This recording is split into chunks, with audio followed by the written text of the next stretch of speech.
नमस्ते दोस्तों। आपने झांसी की रानी लक्ष्मीबाई के बारे में तो सुना ही होगा, लेकिन क्या आपने झांसी की रानी लक्ष्मीबाई के प्राण बचाने वाली महिला का नाम सुना है?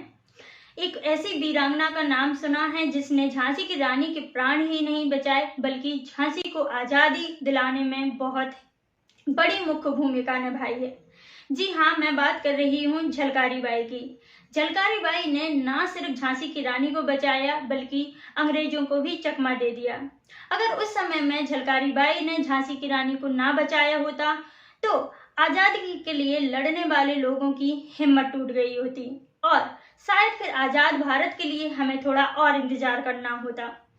सिर्फ झांसी की रानी की जान बचाने के लिए झलकारी बाई ने अपने प्राणों की आहुति दे दी और झलकारी बाई का इस योगदान ने झांसी के लिए एक बहुत बड़ी भूमिका निभाई और झलकारी बाई के कारण ही इतना बड़ा बदलाव आया कि अंग्रेज सरकार समझ चुकी थी कि झांसी पर अधिकार करना इतना आसान नहीं है और अंग्रेजी सरकार ने झांसी के सामने अपने घुटने टेक दिए थे।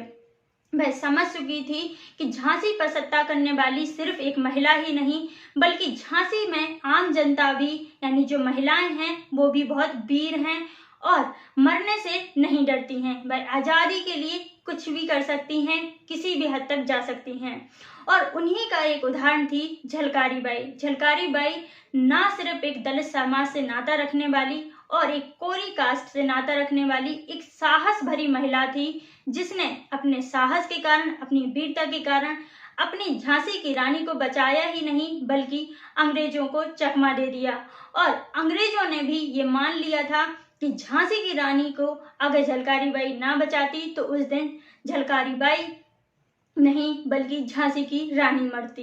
इसी वीरता के कारण झांसी के इतिहास में झलकारी बाई अमर हो गई।